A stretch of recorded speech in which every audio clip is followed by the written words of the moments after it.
Good morning, everyone. Welcome to Week 10, our final lecture in the CO4 block on safety and health at workplace. Let us start the revision. I am not reteaching. I am consolidating. Everything on these revision slides is already in your notes and lecture decks. Week 6 established the legal and professional foundation for everything that followed. 3 key areas to remember. First, OSHA 1994, Act 514. This is the primary legislation governing occupational safety in Malaysia. Section 15 imposes the general duty on employers to ensure the safety, health, and welfare of all workers. The 2022 amendment elevated risk management to a standalone legal requirement under Section 18B. The maximum fine is Rm 500,000 and the maximum imprisonment is 5 years. These are not hypothetical penalties. They are applied. Second, the cost of not managing safety. DOSH reported 4,345 workplace accidents in 2022. More than 10 per day.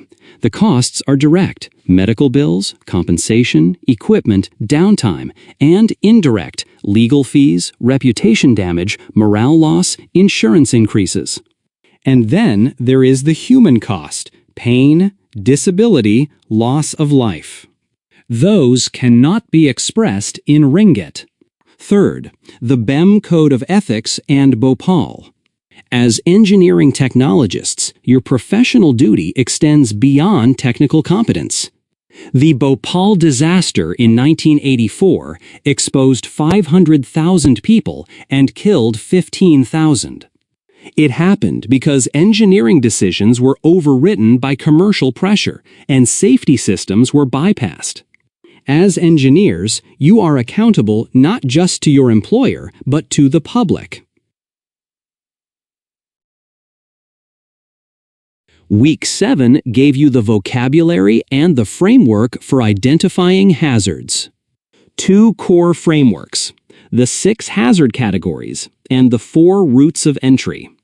The 6 hazard categories: physical, noise, vibration, heat, heights, manual handling; chemical, gases, solvents, dust, acids, corrosives; biological, bacteria, viruses, mold, bodily fluids; electrical, shock, arc flash, static discharge, capacitor discharge; radiation, UV, X-ray, laser, ionizing and non-ionizing; psychological, stress, fatigue, shift work, harassment, burnout. As electronics engineers, you will encounter all 6 in your career. Flux fumes from soldering are chemical. ESD on a production line is physical and electrical. Night shift maintenance is psychological and physical. A single operation can contain hazards from multiple categories simultaneously. The 4 routes of entry into the body. Inhalation, the most common, approximately 80% of occupational disease. Ingestion, hand to mouth, eating in contaminated areas. Absorption, skin and eye contact with chemicals. Injection, needle stick or high-pressure fluid puncture. Why do routes of entry matter? Because your control must target the correct pathway. An engineering control that prevents inhalation, a ventilation hood, does nothing to prevent skin absorption. You need to identify the route first, then design the control to block that specific route. Week 8 was the operational heart of CO4. Hierarch: hazard identification, risk assessment, risk control is the mandatory risk management process under OSHA 1994 and DOSH guidelines. Let us confirm all 3 steps. Step 1. Hazard identification. You use 5 methods: workplace inspection, job safety analysis, incident and near-miss reports, worker consultation, and MSDS or SDS review. You must assess all tasks, routine and non-routine. Non-routine tasks like maintenance and emergency procedures carry the highest risk because workers are least familiar with them. The output of Step 1 is a hazard register. Step 2. Risk assessment. Risk equals likelihood multiplied by consequence. Likelihood scores 1 to 3, low, medium, high, driven primarily by exposure frequency. Consequence scores 1 to 3, minor, moderate, major, based on severity of harm. The product gives you a risk level, low at scores of 1 to 2, medium at 3 to 4, high at 6, extreme at 9. The action requirements: low, monitor, review annually. Medium, action within 3 months. High, urgent action within 1 month. Extreme, stop work immediately. These time frames are not suggestions. They are the professional and legal standard. Step 3. Risk control. Controls must follow the hierarchy. Elimination first, PPE last. After implementing controls, rescore the hazard. Document the residual risk, the risk level that remains after controls are in place. Both the original and residual risk must appear on the HIRARC form, and the form must be signed and dated. The HIRAC form is your legal evidence of due diligence. It is not a bureaucratic formality. It is the document a DOSH inspector asks for, and the document a court examines after an accident to determine whether you fulfilled your duty of care. Week 9 took you deeper into risk assessment methodology and introduced 3 connected frameworks: ALARP, the 5x5 matrix, and the safety management system. AARP, as low as reasonably practicable.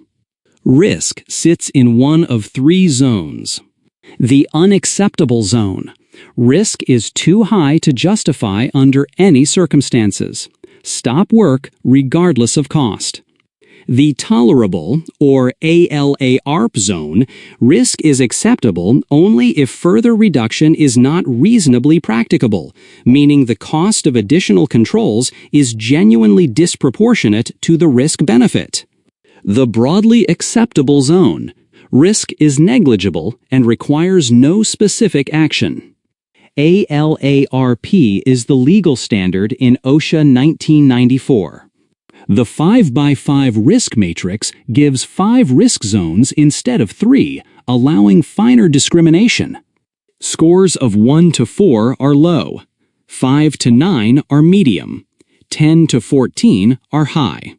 15 to 19 are very high, action within 1 week. 20 to 25 are extreme, stop work. The key addition is the very high zone, which the 3x3 matrix cannot discriminate. Safety management system. Plan, do, check, act. HIRAC sits in the plan phase. Controls are implemented in do. Effectiveness is monitored in check through leading and lagging indicators. Improvements are made in ACT. HIRAC is not complete when the form is filed. It is complete when the cycle has run its full course and the HIRAC has been reviewed and updated. Leading versus lagging indicators. Lagging, LTIFR, fatality rate, DOSH enforcement actions, measure past failures. Leading, HIRC coverage rate, near-miss reporting rate, training compliance, predict future performance. A 0 LTIFR combined with a 0 near-miss reporting rate is not a success indicator. It is a cultural failure waiting to become an accident. Safety culture maturity, 5 levels from pathological at level 1 to generative at level 5. Most Malaysian SMEs are at level 2 to 3. Best practice organizations are at level 4 to 5. As engineering technologists, your personal behavior, what you do, report, and tolerate determines whether your organization moves toward level 4 or stays at level 2.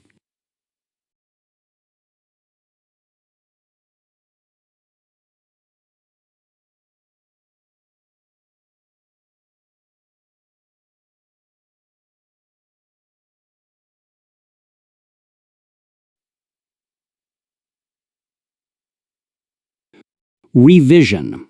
Question 1. What does HIRA stand for?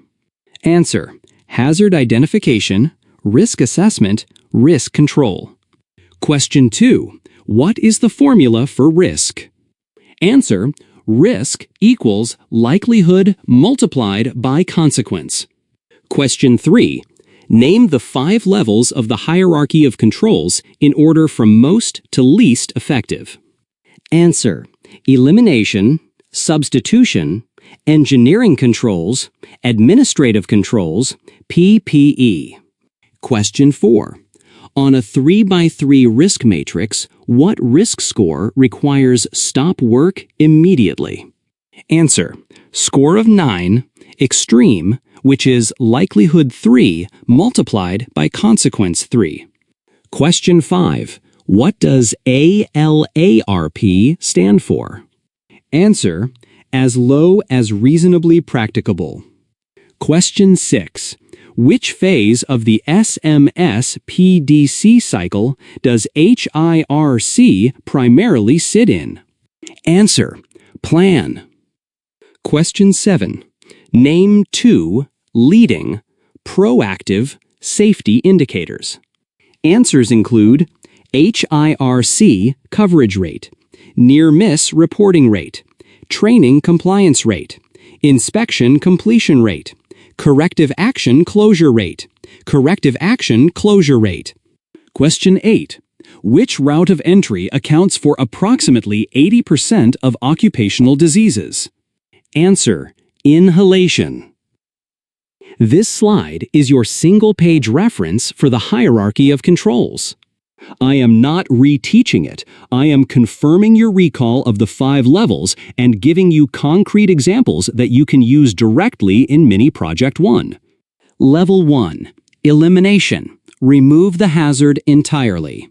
Stop using the toxic chemical. Decommission the machine. Automate the task to remove human exposure. Level 2. Substitution. Replace with something less hazardous. Lead-free solder instead of lead solder. Water-based paint instead of solvent-based. Mechanical lifting instead of manual handling. Level 3. Engineering controls. Physical systems that separate the worker from the hazard. Local exhaust ventilation hood. Machine guards and safety interlocks. Noise enclosures. Level 4. Administrative controls. Change how work is done. Standard operating procedures.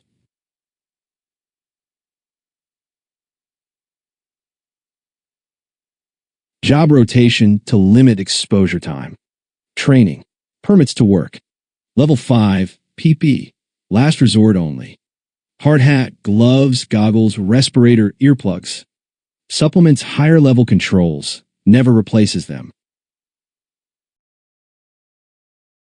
This is the column-by-column breakdown of the hierarch form, the document you must submit as part of Mini Project 1. Each column maps to one of the 3 hierarch steps. Step 1 columns, task or activity, the specific job, not the department. Hazard identified, be specific, not chemical, but inhalation of flux fumes during hand soldering. Existing controls, what is already in place before you recommend anything new. Assess these as they are actually used, not as procedures say they should be used. Step 2 columns.